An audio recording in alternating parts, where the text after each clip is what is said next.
Sementara itu dalam pidatonya Ketua DPR RI Puan Maharani menyoroti penanganan pandemi yang dilakukan pemerintah. Puan mendesak agar pemerintah tidak melakukan kebijakan yang berubah-ubah sehingga menimbulkan kebingungan di masyarakat. Pengawasan DPR RI masih akan fokus pada penanganan pandemi COVID-19 dan dampaknya. DPR RI akan memastikan bahwa negara hadir untuk memberikan perlindungan kepada rakyat dalam menghadapi pandemi COVID-19. Hal-hal yang menjadi perhatian antara lain adalah sebagai berikut. Pertama, penanganan di bidang kesehatan. Pemerintah agar melakukan percepatan vaksinasi secara merata di seluruh wilayah tanah air, meningkatkan testing, tracing, dan treatment, mengoptimalkan pelaksanaan kebijakan PPKM untuk dapat mengurangi penyebaran pandemi COVID-19, pengawasan pemerintah terhadap kedatangan warga negara asing atau WNA di saat PPKM. Kedua, penanganan dampak pandemi COVID-19.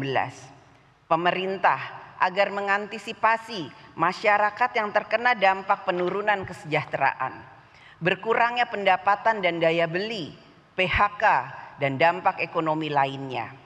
Penanganan pemerintah terhadap anak yatim piatu yang disebabkan oleh pandemi COVID-19, program dan penyaluran bansos agar dilakukan secara tepat waktu, tepat guna, dan tepat sasaran.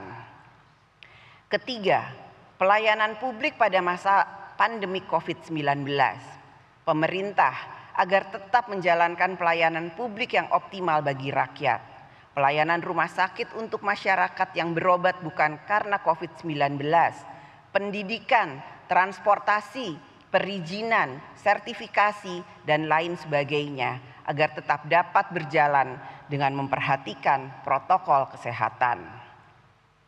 Keempat, sinergi pemerintah pusat dengan pemerintah daerah. DPR RI ikut memberikan perhatian pada sinergi antara pemerintah pusat dan daerah dalam mengimplementasikan anggaran dan program penanganan pandemi COVID-19. Diperlukan pola kerjasama yang efektif antara pemerintah pusat dan pemerintah daerah, sehingga rakyat dapat memperoleh manfaat yang sebesar-besarnya. Pemerintah dalam melaksanakan kebijakan pengendalian COVID-19 agar disertai dengan aturan yang jelas, berkesinambungan, disosialisasikan dengan baik, serta dilaksanakan secara disiplin. Pemerintah dalam menyampaikan hal-hal tersebut agar terkoordinasi dengan baik, bersinergi satu dengan lainnya, serta satu suara dalam melaksanakannya, sehingga tidak menimbulkan kebingungan di masyarakat. Ya, Presiden Joko Widodo kembali mengenakan pakaian adat di acara sidang tahunan MPR dan pidato kenegaraan jelang HUT RI. Tradisi berbusana daerah sudah dilakukan Presiden sejak tahun 2017.